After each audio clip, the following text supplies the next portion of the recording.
बिहार असेल, राजस्थान असेल, झारखंड असेल, दिल्ली असेल, हे जबाबदारी घेतलेली आहे की तर भाजप सरकार आपल्याला परवडणार नाही, भाजपकडे आपलं हे शासन जमणार नाही. कारण 10 वर्ष आपण अत्याचार पाहिले, जुमले पाहिले.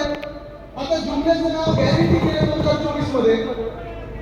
आता बस करा,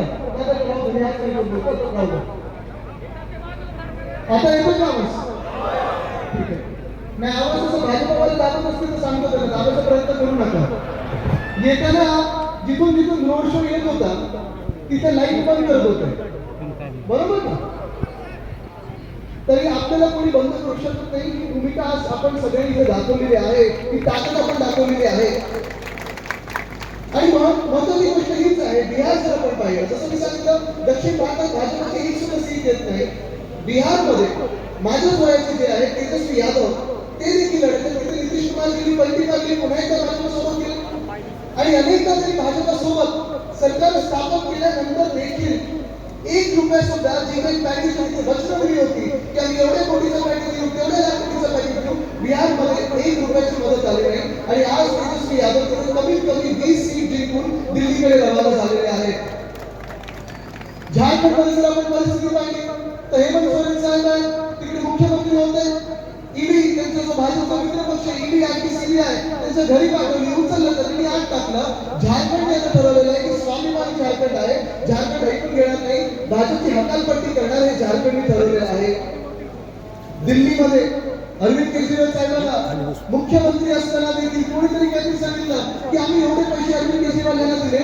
केजरीवाल साहेबांना पुढे ईडी अटक केलेली आहे आणि आज आपण कोर्टात पाहतो केजरीवाल साहेब आंबे किती खातात, इन्शुरन्स किती घेतात याच्यात चर्चा सुरू. आणि हे सगळं सुरू असतं.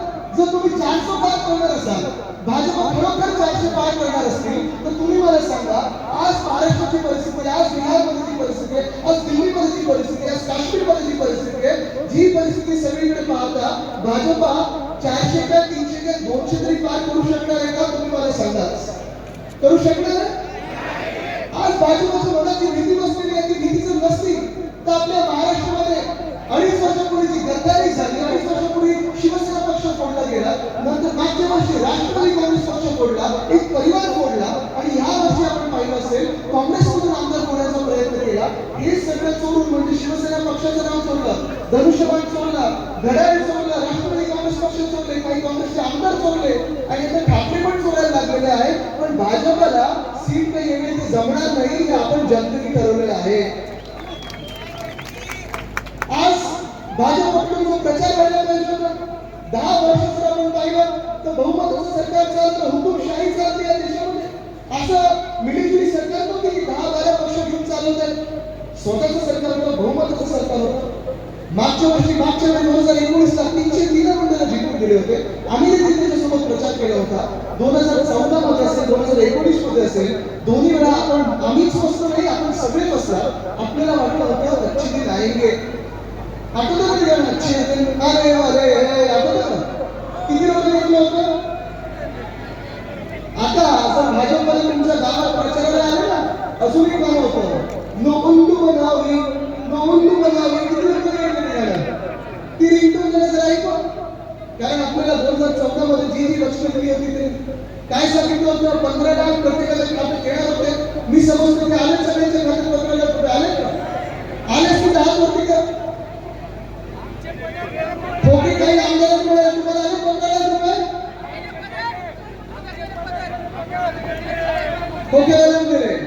आता मी तुम्हाला विचारतो, हे 2014 आपण एक केलं, प्रत्येक शेतकऱ्याचं उत्पन्न दुप्पट होणार होतं. 2022 पर्यंत शेतकरी बांधव किती आले म्हणजे हात वरती करा.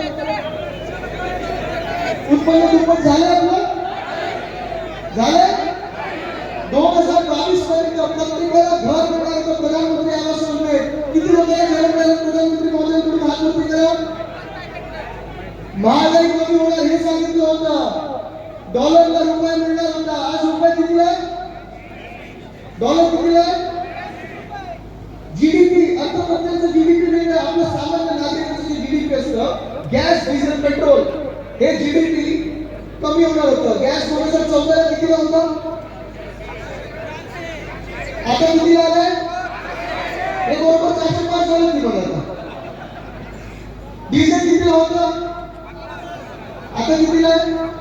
आणि पेट्रोल कितीला होतं? आता कितीला आहे? मग तुम्ही मला सांगा, जी 2014 आणि 2019 ला वचन दिली होती ती पूर्ण झाली आहेत का? झाली आहेत का? 10 वर्षानंतर माझी अपेक्षा ही होती की भाजप जेव्हा प्रचार करेल तेव्हा आपल्याला सांगेल की आम्ही नोटाबंदी केली, त्यामुळे काळा पैसा पूर्ण नष्ट झाला, 15 लाख सगळ्यांच्या खात्यात आले, अतिरेक्याने आम्ही मारून टाकलं, नोटाबंदी झाली. फायदा कोणाचा झाला? तुमचं झालं नाही का? मला वाटलं होतं 10 वर्षानंतर जीएसटीचा फायदा आपल्या प्रत्येक शहराला होईल, प्रत्येक गावाला होईल, तुम्हाला सामान्य नागरिकांना होईल, आपल्या इथे व्यापाऱ्यांना होईल. व्यापाऱ्यांना फायदा झाला याचा जीएसटीचा? नाही झाला. पण 10 वर्षानंतर आज धक्कादायक गोष्ट ही आहे की भाजपचे नेते प्रचार कशा करतायत? मटन, मांस, मच्छी. ठीक आहे, प्रचाराची गोष्ट झाली.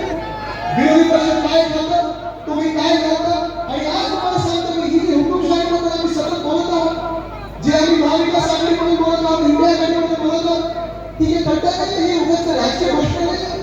खरोखर सांगतो तुम्हाला, जर हे सरकार चुकून भाजपचं पुन्हा येणार नाही, आम्ही येऊ देणार नाही, शपथ घेतली आहे. पण जर आलं तर तुमच्या घरात घुसतील आणि तुम्हाला सांगतील काय खायचं आणि काय नाही खायचं, तुम्हाला सांगतील काय घालायचं आणि काय नाही घालायचं.